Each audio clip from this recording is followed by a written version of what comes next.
ఈ సంక్రాంతి రిలీజ్ అయిన డాకు మహారాజ్ సినిమా మాత్రం బాక్స్ ఆఫీస్ దగ్గర మంచి విజయం అయితే సాధించిందనమాట. బాలకృష్ణ గారి కెరియర్లోనూ హైయెస్ట్ గ్రాసర్ మూవీగా అయితే ఈ మూవీ నిలిచింది. సో వరుసగా 4 హిట్లు అయితే కొట్టారు బాలకృష్ణ గారు. అఖండ సినిమాతో స్టార్ట్ అయ్యి డాకు మహారాజ్ సినిమా వరకు అయితే వరుసగా 4 హిట్లు అయితే అందుకున్నారనమాట. 4 కూడా 100 కోట్ల క్లబ్లో అయితే జాయిన్ అయ్యాయి. అయితే ఇప్పుడు బాలకృష్ణ గారు అఖండ 2తో రాబోతున్నారు కాబట్టి ఈ సినిమా పైన కూడా మంచి బజ్ ఉంది కాబట్టి సో పక్కగా 5వ సినిమా కూడా మంచి హిట్ అవుతుందని చెప్పి ఫ్యాన్స్ కూడా ఫుల్ ఎక్స్పెక్టేషన్స్ అయితే ఉన్నారనమాట. అయితే డాకు మహారాజ్ సినిమా రీసెంట్గా ఫిబ్రవరి 21వ తేదీన ఓటీటీలో అయితే రిలీజ్ అయింది. సో ఓటీటీలో రిలీజ్ కాగానే ఈ సినిమాకి మంచి హైప్ అయితే క్రియేట్ అయింది. సో ఈ సినిమా రిలీజ్ అయినప్పటి నుంచి ఇప్పటి వరకు కూడా ట్రెండింగ్లో అయితే ఉందన్నమాట. అటు మన ఇండియాలోనే కాకుండా బంగ్లాదేశ్, పాకిస్తాన్, యుఎస్ఏ ఇలా చాలా కంట్రీస్లో అయితే ఈ మూవీ ట్రెండింగ్లో అయితే నడుస్తుంది. సో బంగ్లాదేశ్, పాకిస్తాన్లో కూడా నెంబర్ 2లో అయితే ట్రెండింగ్లో ఉందని కూడా తెలుస్తుంది అనమాట.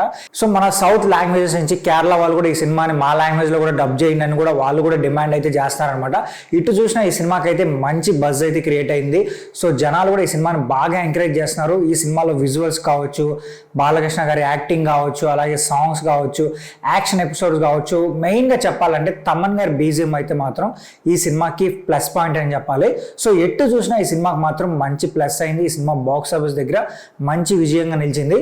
ఇప్పుడు ఓటీటీలో మాత్రం ఈ సినిమా రికార్డ్స్ అయితే క్రియేట్ చేస్తుంది అనమాట. సో ఇప్పుడు ప్రజెంట్ అయితే నెంబర్ 1 ట్రెండింగ్లో అయితే ఉంది. సో రాను రాని ఈ నెంబర్ 1 పొజిషన్ని ఇంకెన్ని రోజులు ఉంచుకుంటుందా అనేది వెయిట్ చేసి చూడాలి.